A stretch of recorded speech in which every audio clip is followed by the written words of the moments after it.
All right. What is up, my peeps? Joshua Smith here with another GSD mode podcast, health and fitness series, joined as always by my business partner and health and fitness mentor, Jim Brown. And today, you guys, we got a special guest here on the podcast. We got PD join us. So really stoked and honored for you to be joining us today, PD. Hey, thanks a lot, Joshua. It's great to be here. Thanks for inviting me. Yeah. So maybe let's just jump in with giving us a little idea of your background and what got you really interested in health and fitness and going down this journey that you've been on. Okay, sure. See if I can keep it kind of brief, but yeah, I've been interested in health and fitness all my life. I have I studied microbiology at university and pharmacology at graduate level and so on. So I had some familiarity with how to get into the scientific and medical literature. Anyway, so, you know, like I said, I was interested in health and fitness for a long time. Back in the day, I did a lot of distance running, eventually became a vegetarian, and then eventually found myself pretty ill and had to figure out a way out of this. The doctors weren't helping me very much. At some point, I figured that I was going to have to figure this out for myself. And so I jumped in and, in a nutshell, did. And that's how I got into, what I'm doing now, as far as, definitely changing the methodology of my health and fitness. But also, I wrote a book about chronic fatigue, which is what I had at the time. And then after I wrote this, published it, I thought, well, maybe I'll write another book. So I did, and then I wrote several more. I've written a total of 6, or maybe it's even 7. I can't even keep track. But and then I had a website and everything, and got active on Twitter. And so basically, that's what I've been doing. Now I've been coaching health and fitness clients for the last, full time for the last 4 years. And I stay active on Twitter still. So that's basically it in a nutshell. Yep. No, I love that. I love that. So then, if we start back with, because now you always had interest in this, as you mentioned, through college, but it sounds like your journey really began through solving your own problems with the illness, with the chronic fatigue. Now, with the solution with that problem, was it all just really diet related? Like, what did you, because I mean, so many people suffer with this today. And I mean, it's one of the number one questions that I get is, well, Josh, how do I maintain your energy, or what do I do with it? I mean, it's just with modern day diet, man, it's a huge epidemic out there. So can you unpack like what you discovered through that and how that? Absolutely. So yes, diet is very, very important. I would not, of course, claim it's the only factor, but it's extremely important. It's funny. I was just talking to a client of mine today about this. Is that people don't take this seriously enough. I mean, people do think of diet in terms of weight loss, of course, but they don't seem to make the connection between their chronic ill health and what they're eating. And to my mind, this is very important. So yes, as far as helping myself get well, yes, diet was very important. Of course, I look back in retrospect on some other factors. For instance, for a long time, I worked swing shifts. So there you are at 10 p.m. at night under fluorescent lights, and working, and then you get home, and then you have poor sleep, wake up too early in the morning, all this kind of stuff. That's another example of a factor that could be very important. One of the first things that hit me when I started really reading in depth about trying to solve my problem was the importance of protein, dietary protein. And I was reading a few things that I thought, wow, this is really important, and I'm really not getting nearly enough. And certainly at the time, little to no animal protein. And it came as kind of a shock to me.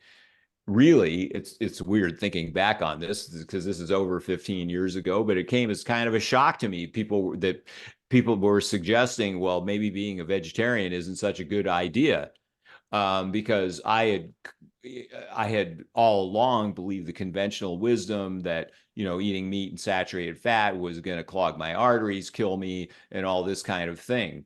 And to read suggestions that this was not correct, or that just lack of protein was harming me, was a real eye opener.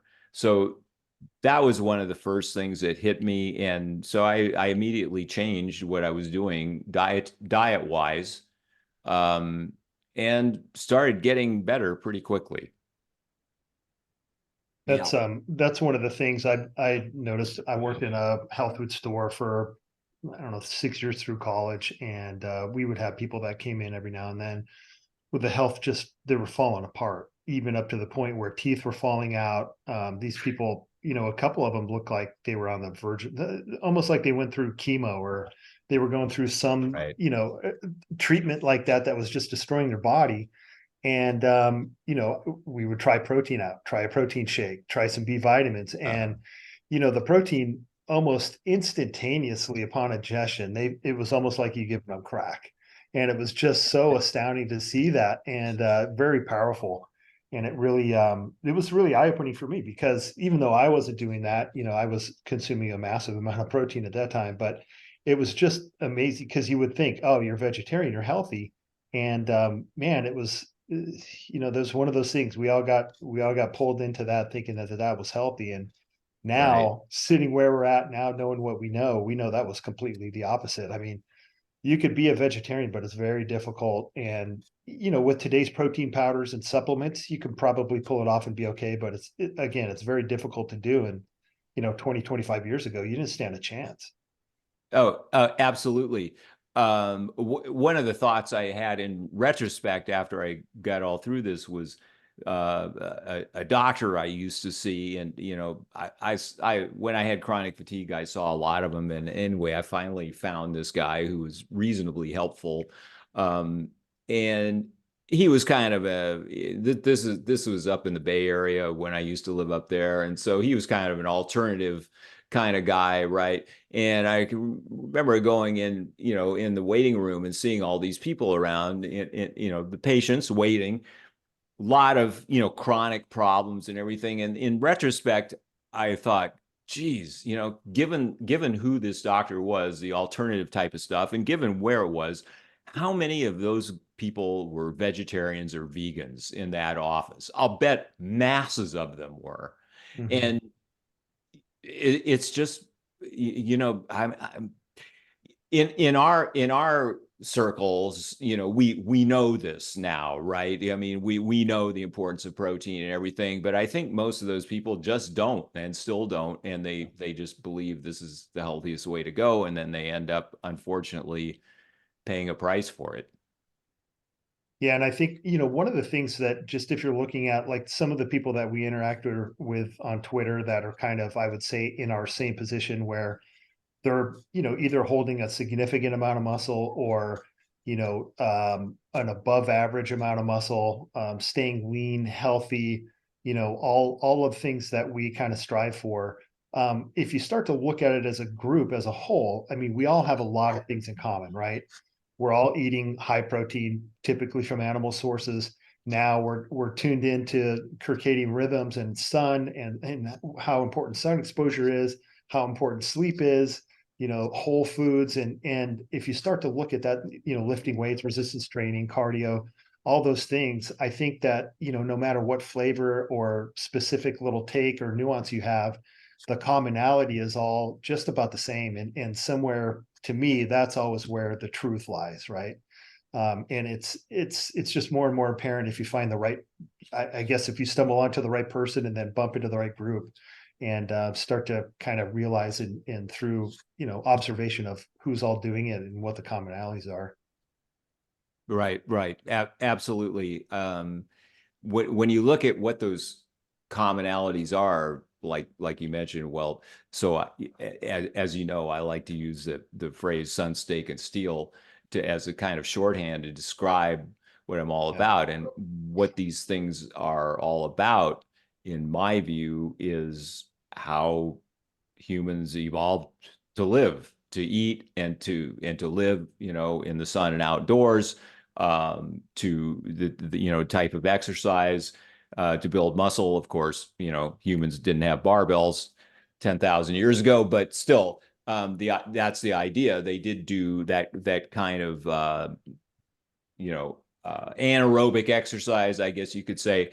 And so when you look at, like, say, vegetarianism, it's a very modern phenomenon. There were vegetarians in history, but it didn't become any kind of a mass phenomenon until probably 100 years ago, maybe it started out. And so it's a very unnatural thing. And when you start thinking about it, are human beings really meant to live this way? And I think, the answer is a resounding no. So it's all those things, the sun, steak, and steel, those things you mentioned, Jim. It's all a matter of looking at what humans are designed for, or evolved in. Well, yeah, and we know. I mean, if you take somebody that lives indoors, doesn't do any of those things, eating low protein, not lifting, not exercising, the results kind of speak for themselves, right? And Right. what that group looks like overall, and how those people, well, how it affects their health and ability to maintain and use the body that they have, right? And yeah, it's just amazing that people get kind of, I don't know, sold that bill of goods, and then aren't, I guess, honest enough with themselves to say, hey, why, why do I feel so bad? Kind of like, you came to the realization at one point and said, what the hell is going on? This isn't really what's supposed to happen. And, we see that a lot, but let's face it, we also see that a lot with people who don't buy into the fact that, you have to eat actual food, real food. And, if I just eat less, or if I do this or I do that, there's no reason why do I still look like this? Why do I still feel like this? And it's just, it's hard to see, and it's hard to convince people, or point them in the right direction. And I don't know, do you think that's like a willpower thing, or just a conviction, or I don't know. It just always amazes me that people get stuck in that. I think that a lot of it is because the type of message that people like you and I are trying to get across is at least somewhat at odds with what the mainstream mainstream medicine is preaching. For instance, what the dietitians are saying, what the doctors are saying. Most of the people that you're talking, the kind of people that you're talking about, um, if some kind of information doesn't come from a doctor or some highly credentialed person, they're going to say, well, that's not what they're saying. That, the doctors are telling me to avoid, saturated fat. They're telling me to eat less meat. I mean, this is like, if you look on Twitter, for example, at more mainstream stuff, this is just, it's still all out there. They're, even the medical journals and so on, they're saying eat less meat and so on. And um, the idea of, for instance, of getting out in the sun at least a bit, is still really foreign to most people. And certainly I've never heard that from any kind of a mainstream source. So the information people are getting is coming from on high, from authorities, and that's what they believe. And then when they don't get good results, and you tell them, well, okay, you got to get more protein, you should lift some weights, and you should get out in the sun, this kind of thing. They're saying, well, the doctors and the dietitians are not saying that. Why am I supposed to believe you? And so for many of them, they are doing what they think is right, but they're getting bad information. Yeah. Yeah. Yeah. And I fell down, I think a similar path that you went down, PD. And this is actually where I met Jim is, man, I'm 33 years old. And look, we get indoctrinated in the conventional wisdom. So I'm thinking I'm doing everything right. I'm listening to my doctor and then publications, all the mainstream publications. Right. I'm doing the, kale and spinach smoothies. Now I wasn't fully vegetarian. I was still eating some protein, but I'm doing a ton of cardio, CrossFit. I'm like, I'm doing everything right. I'm 33, but I have no energy. And then I meet Jim and he's like, stop that, meat, vegetables, start resistance training. And it changed so fast, but to your point of, unless you're like in your guys' worlds, like when you're just a layman person like me and you go out there and you read the conventional stuff that you think is the right stuff, all these scientists, all these PhDs, all this, they just lead us so rogue down the wrong path. At least that's was my Absolutely. experience with it. Absolutely. There's something so many of my clients tell me, when they first come to me, they say, I don't know who to believe.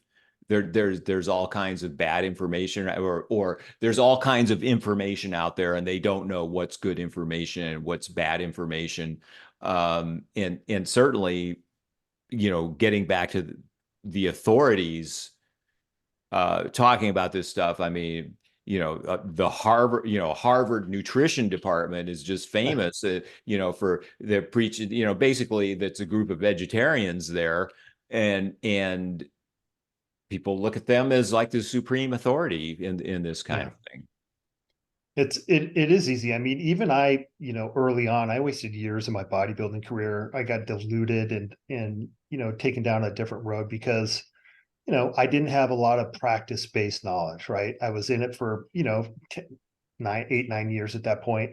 And it's almost like Joe Rogan talks about this a bit about conspiracy theories and UFO and stuff. Humans like to find mysteries and think that they've uncovered some secret information, right? And so that was almost how I felt, going down this insulin road and keto and fat calories don't, all that. And I wasted a lot of time diving down that hole. And really, I think I wasted a lot of potential in my career at the time. But nonetheless, it's easy to get taken down those because, the studies, when you start to look at all these studies that come out, it's very difficult. And I was in college at the time. I was actually, I started in microbiology. I finished up in zoology and chemistry, but I was okay. I could read a study and digest the information and kind of critically look at it. And shoot, I got fooled just like everyone else. And until you get to the point that really realize, oh, some of these are set up, right? These are set up for an endpoint.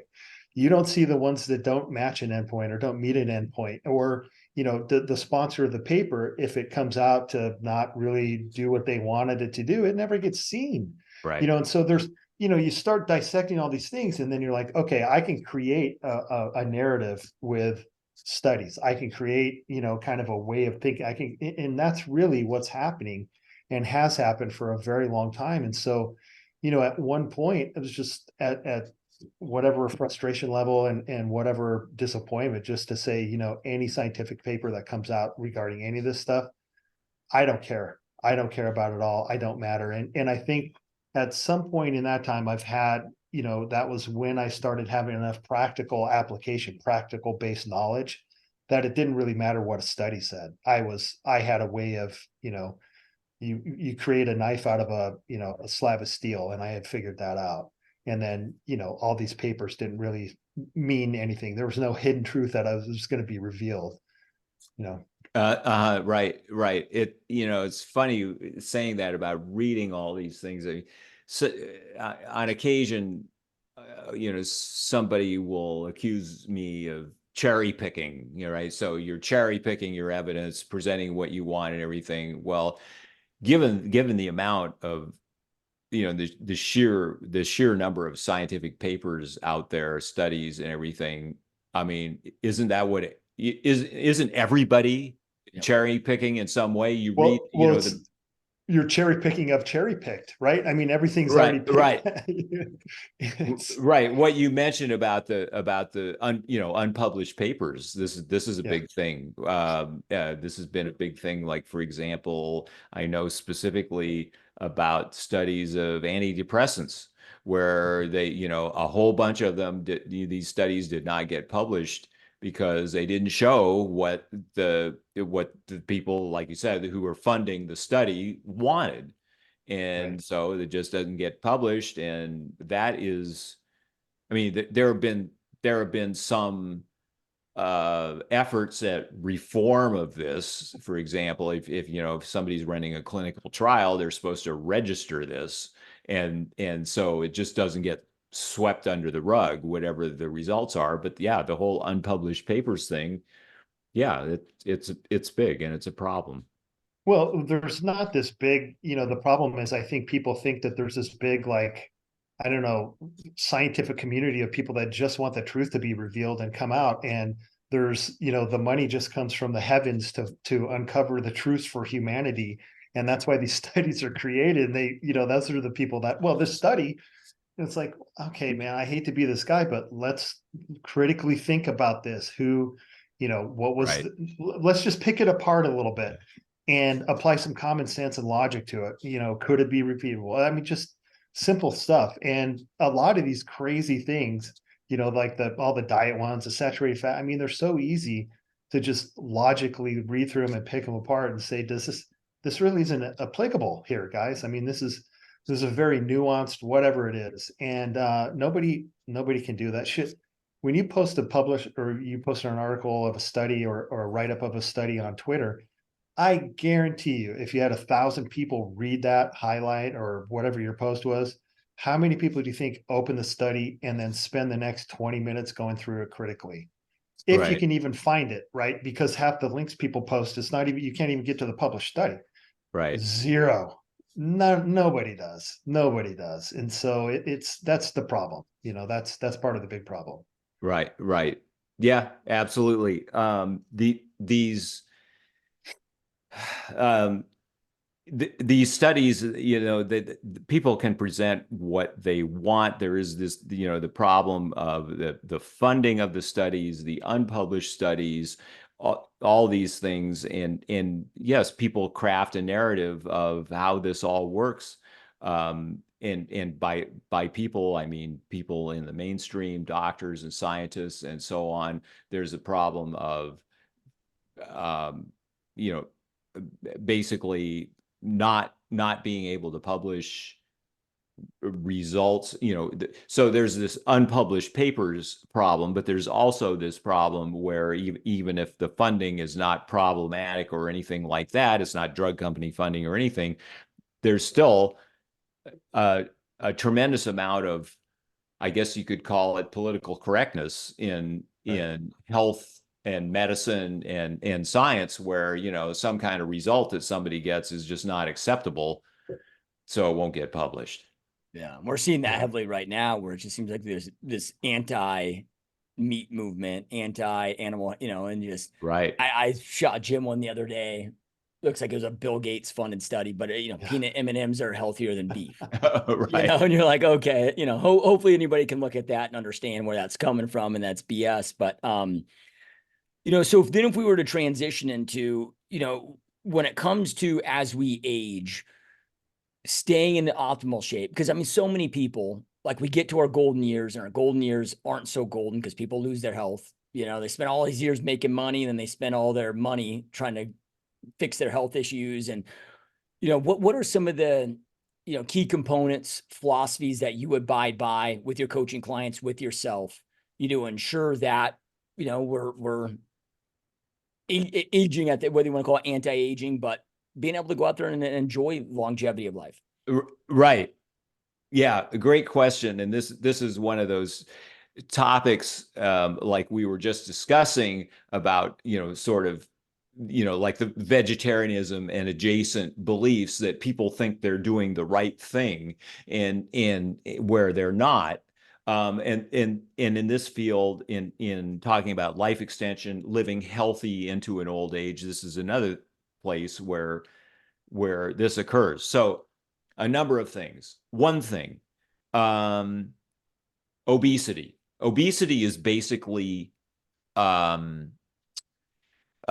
it's a pro-aging process. So if someone is obese or substantially overweight, this speeds up processes in the body, physiological processes that basically accelerate aging. And so and let me back up a little bit.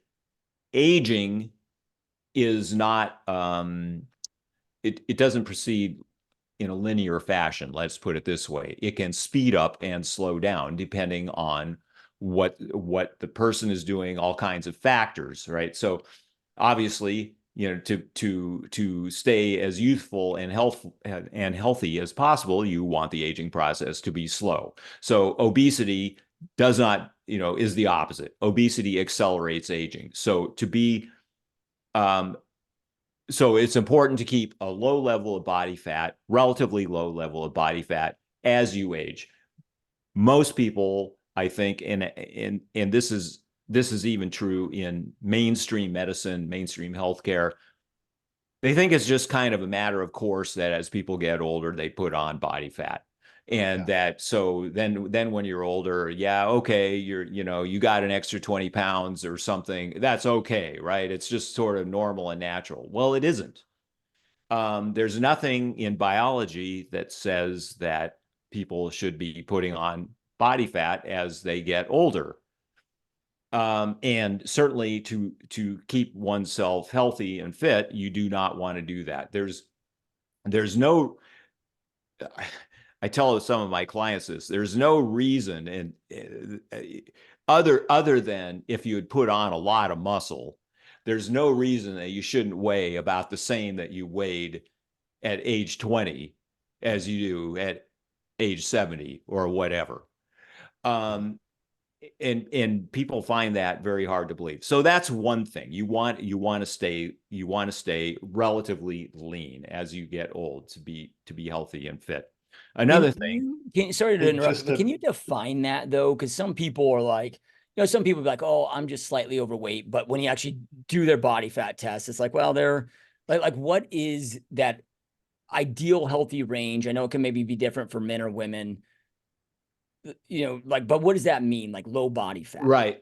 So generally speaking, and I'm sure Jim will have some opinions on this, but generally speaking, for a man, you would want to be under 15% body fat to be reasonably healthy. So at 15% body fat, well, no, you wouldn't be ripped or anything like that, but you could say, yeah, you're healthy, you're going to be metabolically healthy at that level. So you wouldn't want to be more than that. And probably it's going to be at this point, it's a pretty small fraction of men who are middle-aged and up that are 15% body fat or less. For women, the percentage is higher. It's something like 22% that they would not want to have more than that amount of body fat. Another little wrinkle here is that what really seems to matter most is the amount of visceral fat, which is fat inside the abdomen. This is something that is associated with metabolic syndrome, insulin resistance, poor metabolic health. The good news there is that if somebody has a certain amount of visceral fat, if they lose weight, the visceral fat is the first to go. Because the body is basically putting the fat there because it doesn't have any other place to put it. And so weight loss can really help that a lot. But those are the levels, about 15% for men and about 22% for women that I would consider to be staying relatively lean. Hey, Joshua, just to touch on what you said really quick. The perceived, or I guess the common acceptance is, yeah, I'm putting on, I'm getting older, I'm just going to put on weight. I mean, at best, you see people, in their 60s and beyond, late 50s, that are skinny fat, right? That's like the best that you see. You hardly see anybody that's actually actively maintaining muscle and is a little bit leaner and doesn't have that puffy skinny fat look. And skinny fat is metabolically broken, right? You guarantee that they have a higher level of visceral fat, a low level of muscle, but they think because they're smaller, maybe, that they're more healthy. And it's not, those people are, the only benefit to that is you move around a little bit better than an obese person. But, inside, I think that you're very similar, different levels of insulin resistant, but definitely you're not healthy. But that's become the at best, that I think people shoot for. And it's a shame. Every now and then, I saw one this week. I saw a guy that had to be in his 80s, and he was walking around, on Hallandale Beach or something, somewhere around there. And he had a little bit of muscle on him, which was very significant, I thought, for his age. And he was very lean, take away the age factor. I mean, he was close to single digits and just a savage. I mean, he was running through the crowd. And I thought, man, that's the guy. This is the guy that's been a savage his whole life and continued. And I think those people are rare, but that's really, to me, I mean, that's what I'm shooting for. To be, that low body fat, as much muscle as I can possibly hold on to. And if you do all those things, insulin resistance, all those things kind of fix themselves. And I really think that the last thing that I'll say here, the one thing to kind of create that and help that along your whole life is be in a calorie deficit or be hungry most of the time, most of your life. And it solves all those problems, Right. I agree with that. What you said, Jim, about insulin resistance, that is so important. Insulin resistance, or we could just say more generally, metabolic health.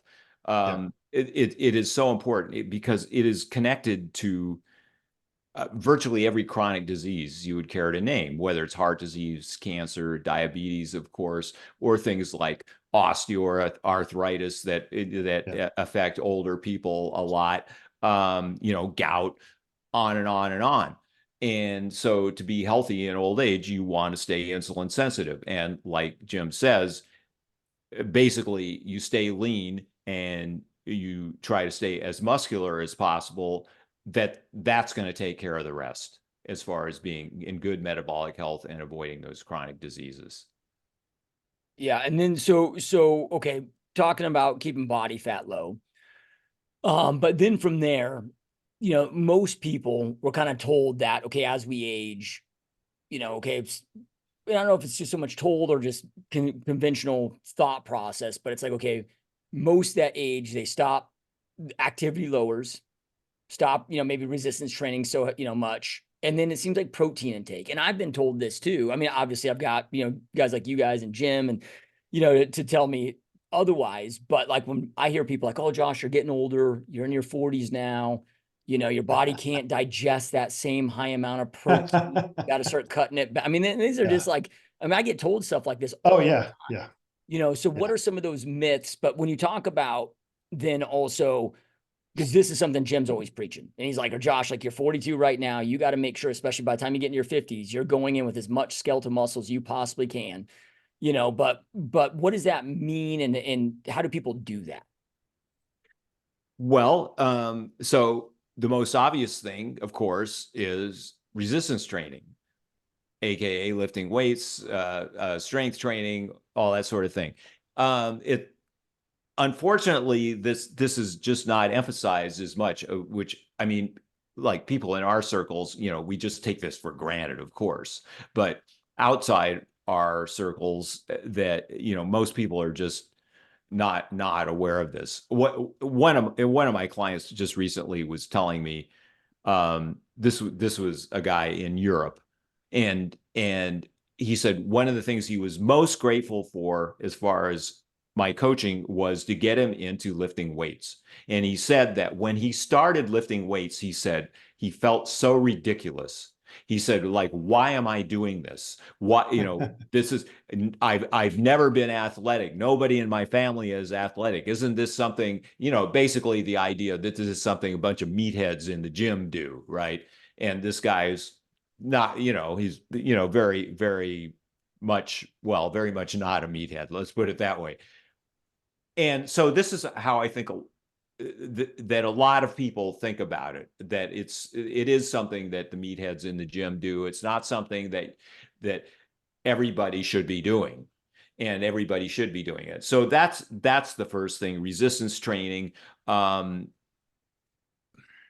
Unfortunately, a lot of people don't, it does require a little bit of knowledge about how to do it properly. It's not like just, everybody knows how to walk. Okay, go for a walk. You just walk out the door, you're walking.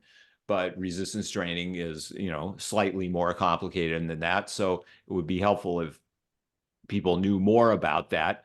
The other thing, dietary protein, like you said, Joshua, it is really sad to see the way that older people eat. When I'm out in public and I see this, people think that, for instance, a salad with no protein in it is like an appropriate thing to eat, or oatmeal with nothing else, oatmeal for breakfast. This is okay. And I've seen this sort of thing many times. Older people think this is the way to eat. They are not getting enough protein. Again, they hear this from mainstream health sources that this is how they're supposed to be eating. Yeah, eat those salads and the oatmeal and what else, and avoid the meat and so on. So they do it, and then they lose muscle. So the thing about both protein and resistance training and building muscle is that, in case it isn't obvious, and I suppose this is another thing that most people don't know, is that you lose muscle as you age. And this starts from a relatively early age, although, like say age 30, although the pace is so low that it's barely perceptible for most people. But by the time people are getting into their 50s and 60s, then this is accelerating. People are losing muscle, and such that when they get, by the time someone is 80 years old, unless they've done something about it, they can have only half as much muscle as they had when they're 20. And so this is a health disaster for several reasons. One is that muscle is a very metabolically active tissue. It leads to good metabolic health the more muscle you have. And so these people have worse metabolic health because they have less muscle, and also so they have a higher risk of all these chronic diseases that we were just talking about. The other thing is that it leads to muscle is obviously associated with strength. So if you have less muscle, it leads to weakness and frailty. And ultimately people can end up in nursing homes because of this. If somebody gets so weak that they can't get out of a chair without help, then yes, then they need help in just living in their daily life. And then if they become ill, and then that snowballs, and that's really bad. So everybody, in my view, men and women, should be doing resistance training to build muscle, and at the very least retain it as they age. It's just so important. Well, one of the best things you can do for anti-aging is have muscle, right? It's really the basis of health, and it's kind of a padding, right? It's kind of a reserve if you get sick, if you have you catch some kind of whatever, you're dealing with pneumonia, whatever. If you're a frail old man, you don't have any muscle mass, and you're metabolically unhealthy, you don't really have to reserves to pull on, right? Right. It's the key to aging. It's the key to everything. It really is. And I'm not talking about, like the level of muscle I'm trying to keep and carry around, but the more that you have that you can possibly sustain into your older years, or your whole life, your metabolic profile, everything is going to be easier. And then if you're actually lean and you stay lean, it's, you're solving all the problems that people worry about. You don't have to, all these things that people try to put band-aids on and fix without fixing those, they all go away. I absolutely 100% agree with that. It's and people get treated for individual problems, whether it's insulin resistance, metabolic syndrome, or, or depression, for instance, or, high cholesterol. There's a pill for each one of those things whereas, if you just stay in shape, keep some muscle, stay lean, it solves most of those problems in one swoop. Yeah. And then Pete, what about, when it comes to cardio? Because there's that kind of balance of, is there too much where it's sort of spare tissue, but, certain amount balance for future heart health? Like, when you have your coaching clients, how does that fit in? So yeah, I have kind of heterodox views on cardio as such. I think that there is something of a false dichotomy between cardio on one hand and resistance training on the other. I think that if resistance training is done properly, or at least in a certain way, the way that I favor, then it becomes cardio. So I do high intensity resistance training is my mode of training, and what I talk to my clients about. In high intensity resistance training, you can get your heart rate up quite high during that, and you can use, if you want to get it even higher, you can use, as I do, a metabolic finisher at the end. I have so at my age, my maximum heart rate is, allegedly, something around 165, something like that. And I have clocked my heart rate in my high intensity training sessions as high as 156. And usually that's at peak points, of course, but regularly it'll be, let's say 140 throughout the workout. So I look at this as my cardio. And there's been a lot of work in recent years about high intensity interval training, and this work on high intensity interval training shows, to my mind, pretty clearly that if you ramp up the intensity of an exercise, that basically the volume of the exercise doesn't have to be as much. So there have been studies where they've shown that so one common modality of high intensity resistance training, especially used in research, is cycling on a stationary bike.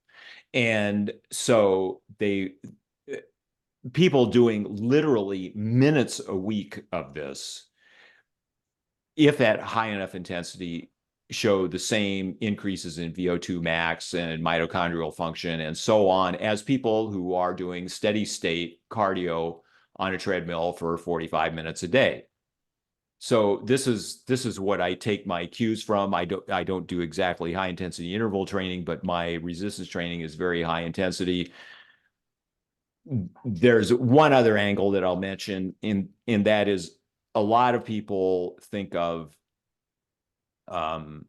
cardio as basically anything that is sort of steady state, like walking, for example. Now, walking is a very healthy thing to do. I do it daily myself, but I'm under no illusions that that's making me any fitter. Okay, Yeah. it's just not. It doesn't rise high enough. It doesn't provide enough stress to the body to make you fitter. It's a very healthy thing to do. I recommend everybody does it. But it is not cardio in that sense, to my mind. Yep. And then, well, then is there, when it comes to, because now we're in this age of, you got to get your steps in, get your 12,000 steps, get your, so it's not necessarily cardio. You're not getting maybe the cardiovascular benefits out of that. But, and I don't know what it is, but I feel better. Like if I can feel the difference when I get sitting behind a desk a lot in a day, only 4,000 steps versus getting like 12,000 steps in, so what is the overall is it just the overall movement, just getting our bodies moving?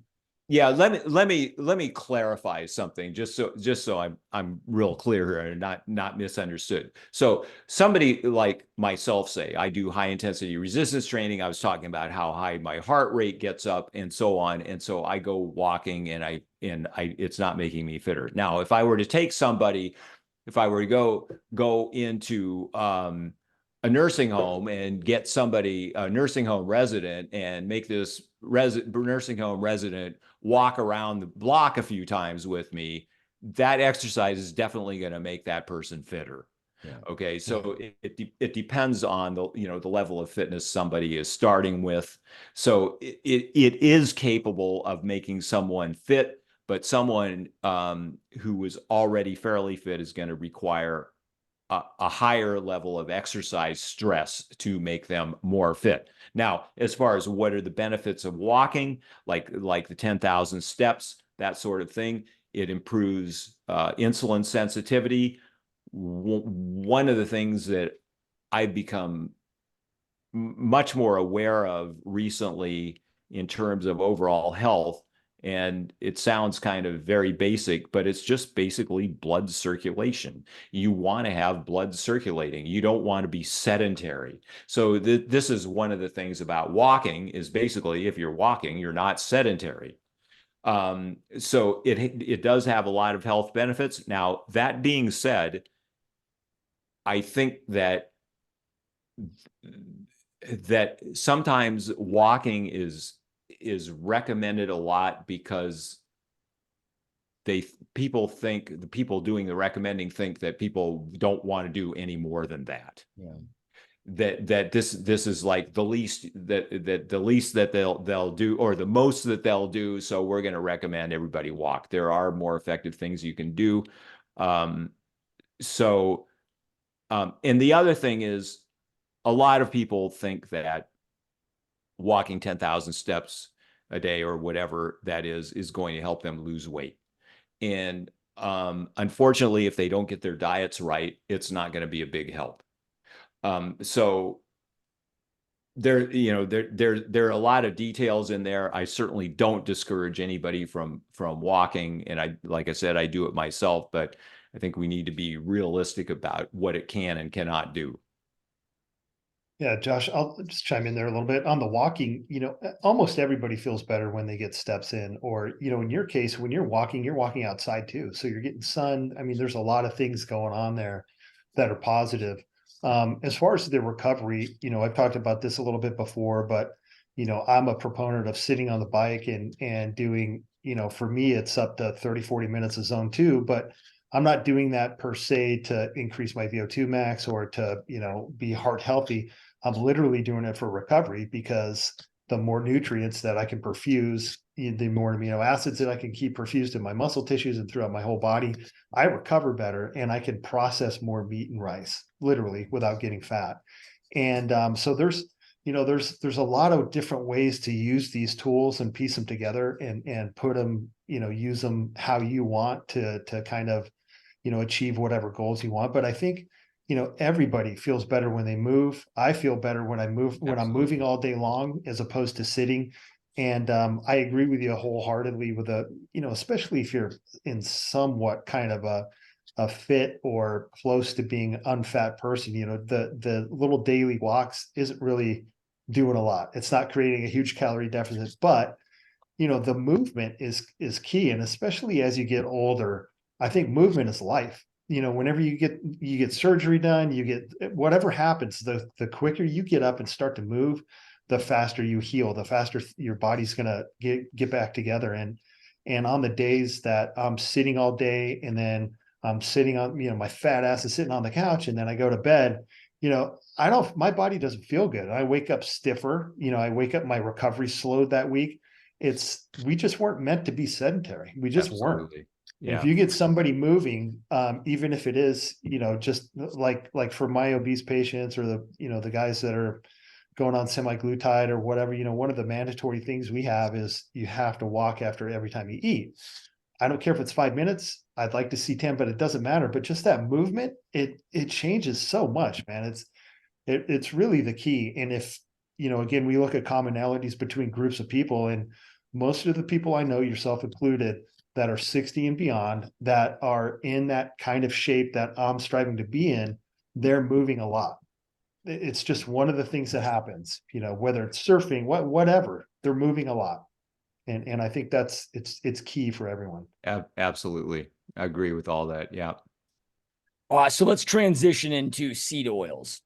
You know, because I can't go on to Twitter and I have no idea what any of this stuff means, man. People are like, oh, just I'm like, it's all over the place. See, I don't know if it's a fad thing or if it's a legitimate thing, but what is all this big craze now about seed oils, staying away from them? Should we?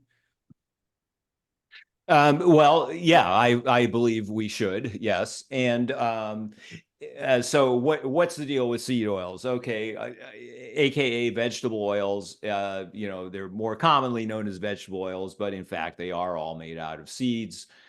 So, briefly, seed oils were not a part of the human diet in any quantity until about let's call it 1900, because there was they couldn't extract oil on any kind of usable scale until somebody invented some industrial milling machinery to do this, and so that was late 19th century.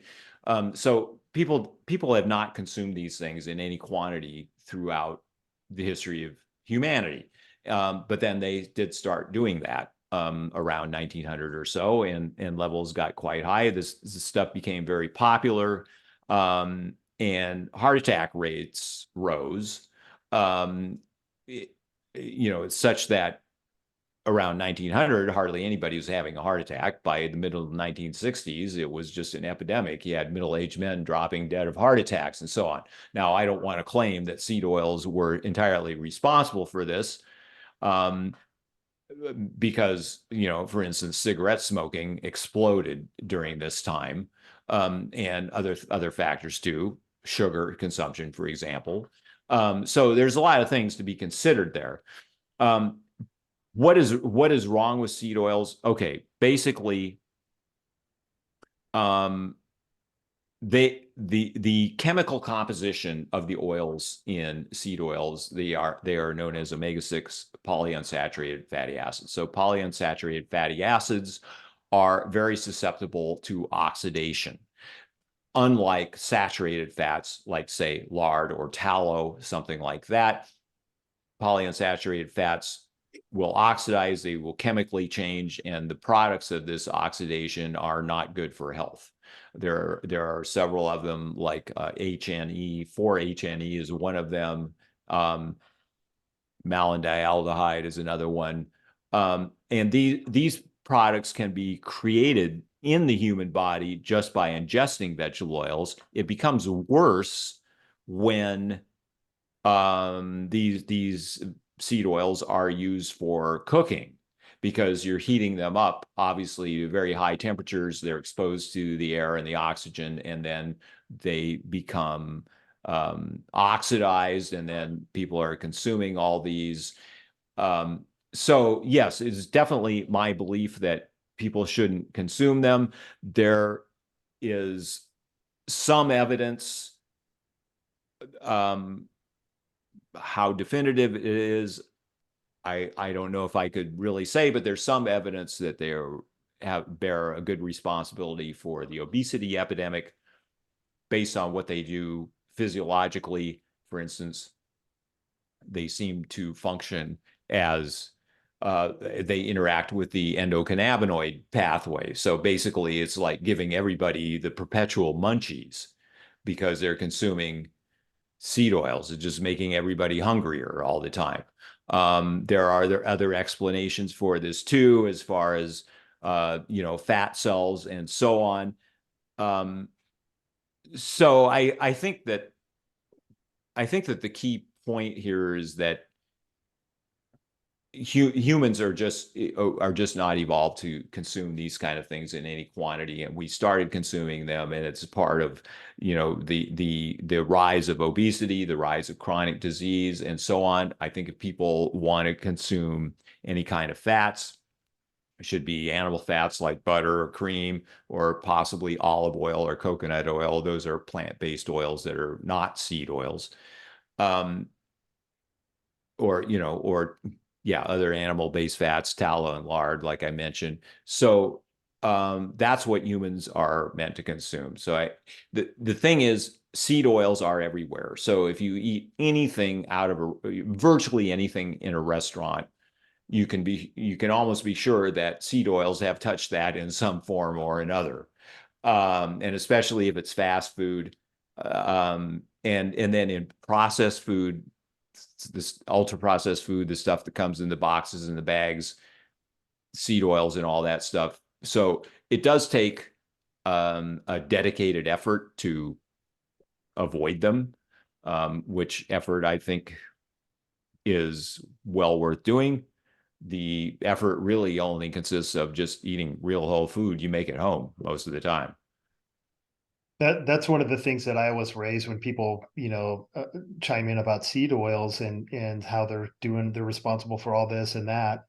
And my kind of theory on that is, well, name the foods that you should be eating that have seed oil in them, and just list those out, because the foods that you should be eating consist of eggs, meat, rice, whatever your carbohydrate is, some vegetables, maybe dairy products. Above that, where are you gonna spray seed oil on your steak? You're gonna spray it on your vegetables. Okay, it's probably still not enough to do anything, but you could pose that argument, and that, as long as you're eating the right things that you should be anyway, you don't have to worry about seed oils. It's a problem that, kind of, if you get in shape, your insulin resistance improves, your visceral fat goes away.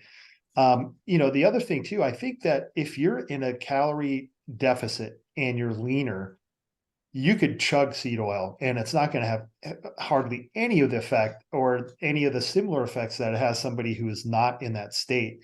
And I think it's just how your body is efficiently working.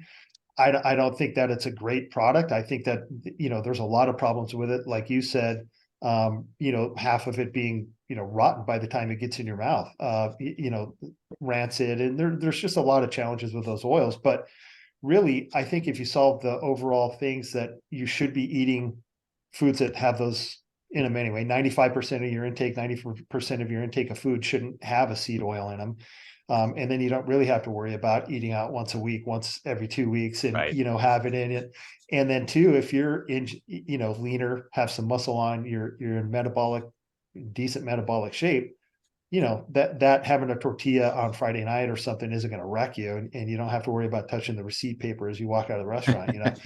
And Right. so it's just one of those things that I really love, because people get nuanced again, right? They concentrate on seed oil instead of taking a macro perspective and say, hey, look, even if you made hot pockets out of olive oil, we're still all going to be fat if that's what you're eating, Right. it's but that's always, that's one of those things I love to, chime in about. And it kind of ties back to how we were talking about this in the beginning, but people concentrate on the wrong things instead of, the basic overall, like, oh my God, you guys are all in shape. You all, you kind of embody what I want to become. What are you eating? Well, as a group, we're not eating very many seed oils. Why? Because steak, vegetable, right, whatever the foods that we're creating at home and that you should be eating just aren't processed food. They're not made with seed oils. Right. Jim, you brought up something that very good there about what is the marginal benefit from doing anything, like you mentioned, like touching the receipts from the restaurant or something like this. So this is something, people get paranoid about. I'm not saying people should touch receipts or anything like that, but how much difference is it really going to make?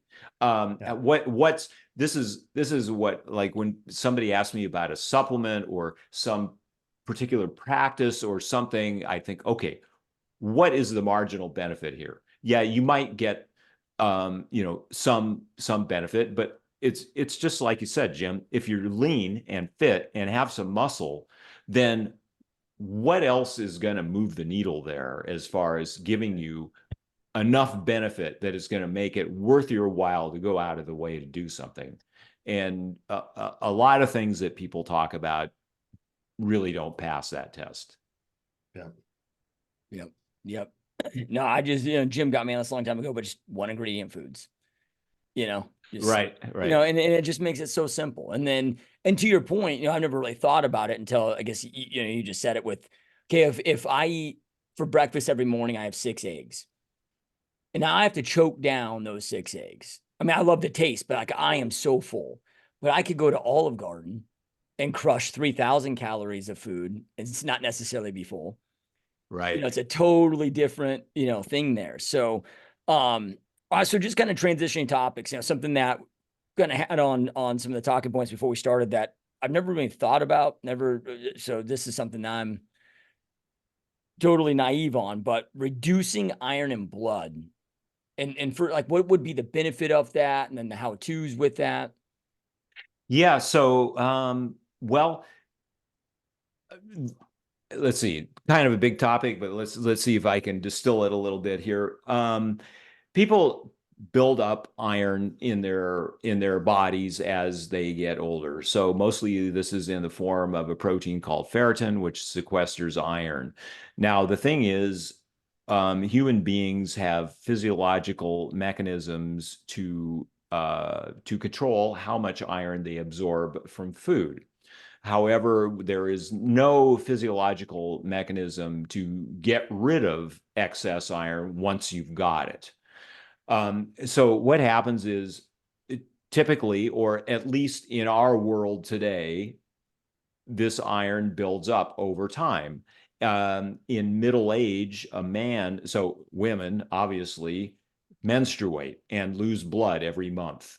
And so women have lower iron levels because blood is the largest store of body iron. In middle age, men typically have 4 to 5 times as much iron in their bodies as a woman of the same age. And women have a lot more chronic disease at that age than women do.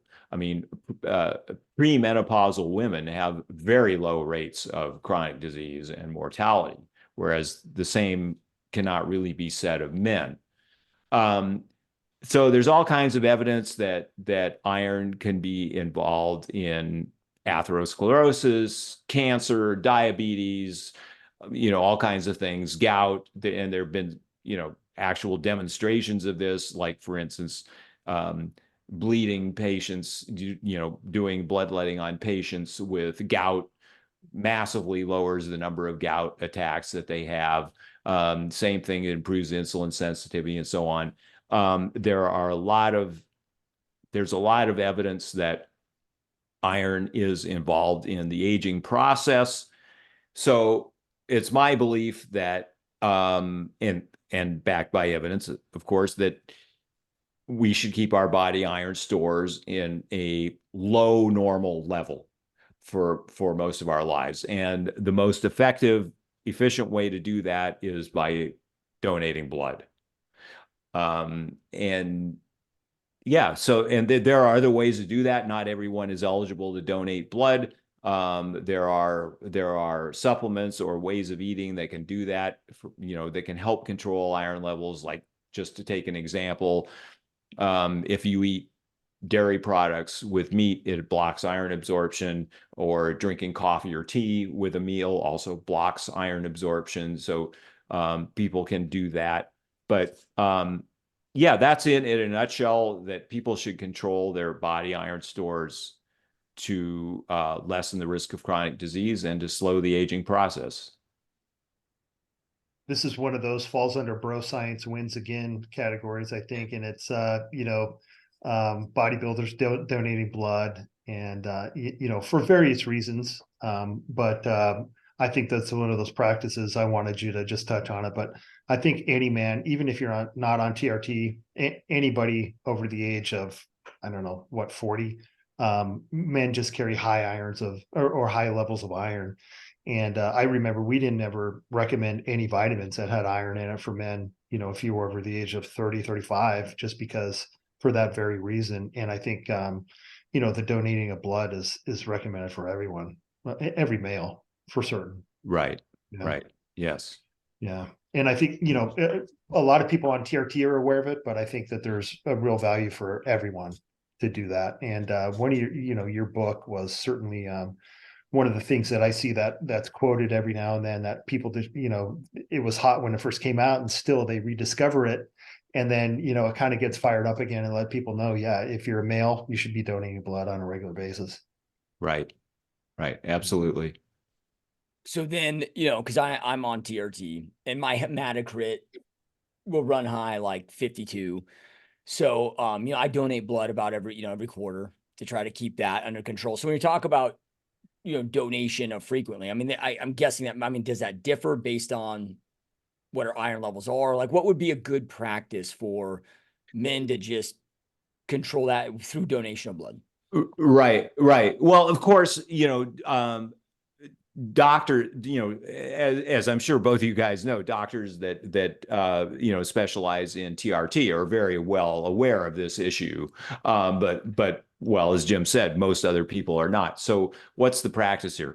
One of the things is that um, you can get a ferritin test. So this is a test for body iron stores. This is it's not, doctors don't order it automatically, but it's a not uncommon test. You can easily get this test in a clinical lab.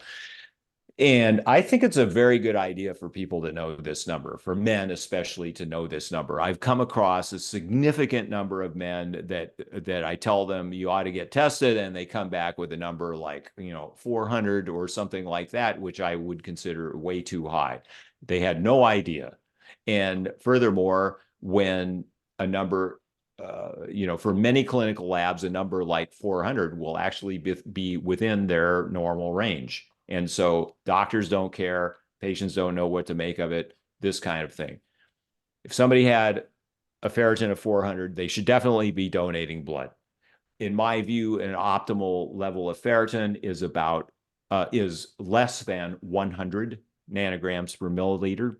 And that's what people should shoot for. You can expect to the ballpark rule here is you can expect to lower your ferritin level by about 50 points for every blood donation. So if somebody had a relatively high ferritin level of say 400, 500, that gets pretty high, they're going to have to be pretty dedicated blood donors going regularly to get their iron to a low level. In the United States, you can donate blood once every 8 weeks. And so that's what these people should be doing. If you have a ferritin level that is below 100, in not, of course, in the iron deficient range, but below 100, 1 or 2 donations a year will keep you there. Yep. Yep. Yeah, I'm gonna get it checked. I don't know if I've ever paid attention to that number. I think it's been on ours before, Josh. Okay. It's just something I don't think we've ever really pointed out, but I think that I know that we've had a discussion of it at one point, but Okay. yeah, that's definitely something we need to make sure that that's on both of our tests every time. Yep. Yep. Yeah. How are you doing on time, PD? I know we're going just a little bit on now. Are you still got a little bit of time? Or you Sure, I got a few minutes. Yeah. Okay, cool. So, early, like when we kind of began this talking about when you kind of started solving your own chronic fatigue, you talked a lot about sleep and your swing shift schedule and sleep, and I know with our audience, because a lot of entrepreneurs, a lot of 12, 16, 18-hour workday sleep is something that, and maybe not even just, I think sleep's probably something a lot of people struggle with. All the screen time, all the, what are some, I guess number one, I mean, any important things that we need to understand about sleep? I've heard so many different things of you got to get X amount, you got to go through so many X amount of sleep cycles, or have X amount of, total deep sleep minutes, or, but any things that we need to be aware of to optimize aging, and any, I don't know, hacks that you have for Right. have trouble with it. So maybe it will surprise you, but I'm a little bit of a sleep skeptic, in the sense that, don't get me wrong, sleep is important. You need good sleep and so on. But there's an idea floating around that if you don't sleep solidly for 8 hours every night, you're going to die. And this just is not the case. And then people get all paranoid about it. Like, oh, I only slept 6.5 hours last night. Gee, this is so terrible and everything. So it isn't necessarily. And sleep needs definitely differ between individuals. Now, quality of sleep is pretty important. So obviously there's a difference between 8 hours of tossing and turning and 6.5 hours of being solidly asleep. So, you would definitely prefer the being solidly asleep. I think probably most of your audience is aware of things like blue light at night. You want to, keep that to a minimum. There are things like magnesium and glycine that can definitely help sleep. And I can personally say that glycine has helped me quite a bit. Um, Another maybe just like you asked about sleep hacks or something. One thing that I've found with many people, especially when they have this prevalent belief of they've got to sleep 8 hours absolutely, is that a number of people, a lot of people seem to spend too much time in bed. And then what happens is they're trying to sleep too much, and then they have a poor quality of sleep because their body is saying, look, I just don't need to sleep this much. And so one thing that can help people who have poor quality of sleep is just to spend a little bit less time in bed. In other words, if they're sleeping 8 hours, if they're in bed 8 hours but having a poor quality of sleep, try getting up an hour earlier. And then when it comes time to sleep again the following night, your body will require sleep more, and then you'll have a better quality of sleep by spending incrementally less time in bed. One of the things I just kind of rediscovered, I had played around with initially, was mouth taping, because there'll be nights where I wake up and my mouth is dry. I evidently was breathing through my mouth.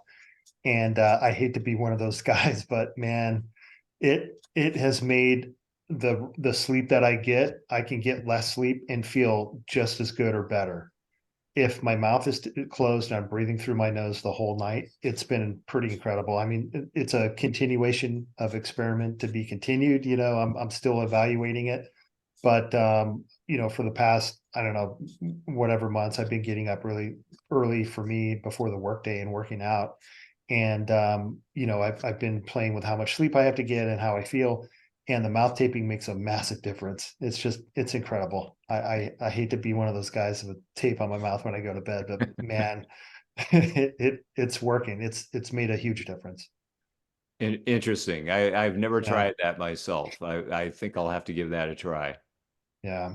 Yep. No, I love hearing this because, well, as Jim knows, I've never been a big big sleeper, man, and I've tested it, right, where it's like, Yeah. okay, hey, because to me, if I feel every bit as good off 6 hours as I do 8 hours, and I'm every bit as optimized through the day, and I'm able to get the same output, why would I sleep 8 versus 6? But then in the back, because I'm I get up at 2 a.m. every day, but I'm in bed usually, 8 o'clock. And so, I still usually get between 5.5 and 6, but I feel amazing off of it. But in the back of my mind, I'm always nervous of like, crap, what future damage is this doing to me? Because we've been so conditioned to, oh man, you gotta sleep 7 or 8. Right. I think, I don't know. I'm no expert in this area, but my feeling is that if you feel well, then you're probably getting plenty of sleep. Yeah.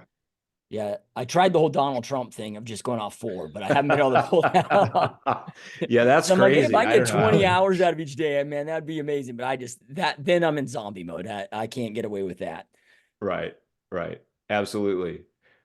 So then the other thing that both of you guys have mentioned on here is sun and the importance of sun, and I mean, how much, what does that look like? Like Jim's a big proponent on, getting sun early in the day, but I'm like, man, I get up at 2. I'm working by the time I work, it's like by the time I start working, I'm in the office by 6. And I do that because I got 3 young kids. So that allows me then to be there, get all the work done and get my workout in, and be there for all their evening stuff that they have, so I can get sun in, but it's like I got to take a break in the middle of the day and go on a quick walk or something so like what does that look like? What's adequate? What are the benefits of that? Right. So there are a number of ways to look at it, like you said about what Jim says about getting sun early in the morning. So what's going on there is you're setting your circadian rhythm, where you get this light in the morning, and that does set your circadian rhythm, which is important in many ways for your health. Now, there are other aspects of getting sun too. For instance, you get vitamin D from, from sunlight on the skin. Sunlight on the skin has other effects too, like increasing nitric oxide, which is important for blood pressure and blood vessel dilation, that sort of thing. So that's all important. Vitamin D supplements are definitely not a complete substitute for getting sunshine, because sunshine does other things as well. Now, then how much should you get? This depends on a lot of things, right? So like your latitude, your altitude, what time of year it is, what time of day it is, how much clothing you're wearing. So, it's difficult to give, blanket recommendations. I could say, like, for example, if it's summertime and it's the middle of the day and you're wearing swimming trunks, then 20 to 30 minutes in the sun is going to give you a pretty good dose of sun exposure. The key thing here, whether that's the case, whether it's in the summer or any other time or time of day, is you don't want to get sunburned. So, but otherwise, moderate or controlled sun exposure is a very good thing. Anything to add there, Jim? I know you're a big proponent of sun too. I didn't want to butt in. Oh yeah, sorry. Yeah, I really, Michael Twyman, my cardiologist friend, and he's a big biohacker, and he takes light very seriously. He just made it real simple. Said, watch every sunrise and sunset, and for me, that's made a huge difference in my sleep quality, and overall feeling, and just everything throughout the day. And I think it does a lot of things, like you mentioned, but the setting up of the circadian rhythm, certainly one of them. And the early and late light is different than full, like the sun exposure at noon. And the more of that light that you get, the more positive things that happen too, like your body will stimulate and produce more melanin.